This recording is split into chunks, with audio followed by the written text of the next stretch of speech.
one of the flagships of this band was to experiment uplifting music, because we've all played all different types of music, and we've never made music that was specifically uplifting and experimental in its nature. And so that's what this band kind of started as. It's kind of been a driving force. And most of our West Coast tour will be like kind of a free experimental pop jazz thing.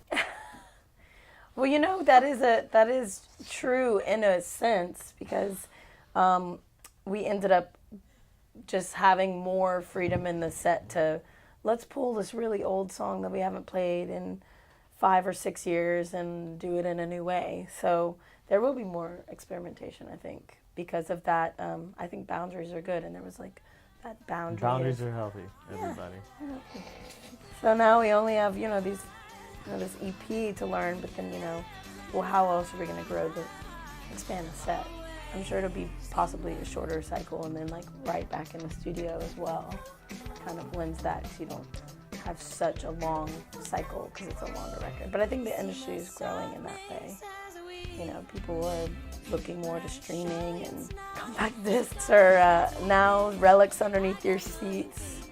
Going to Nashville, working in RCA studios, which, once you realize who's recorded there, from Elvis to Dolly Parton, Chet Atkins, Willie Nelson, okay, this is a magical place.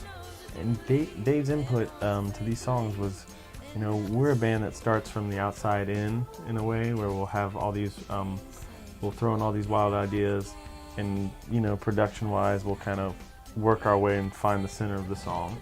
And so Dave is kind of, comes from a world where it's kind of reversed, where you start with just an acoustic guitar and lyrics. And we kind of did that approach with him in the studios, kind of like sitting down and making sure that these songs were direct, in the sense that we could just transmit them with just a guitar and a vocal, and then we fleshed out all the details, in our nerdy producer realm.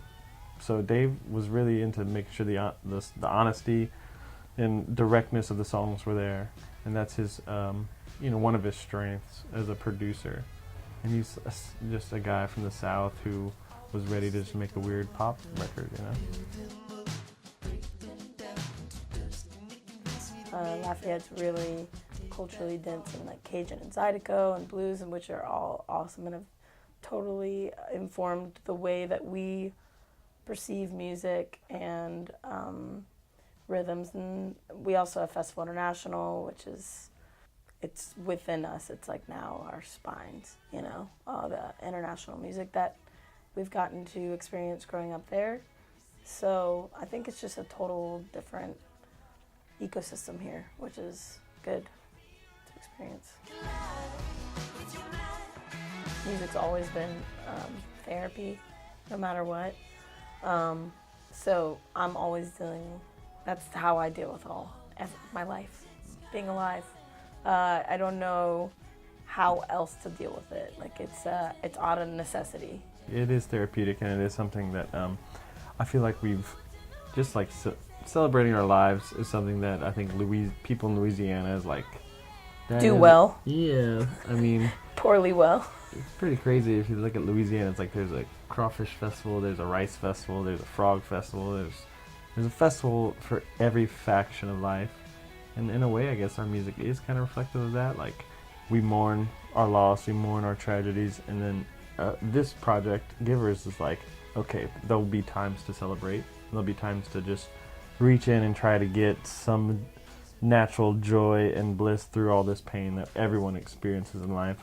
And if we can bottle that and offer it to someone as a reflection, that's what we'll do.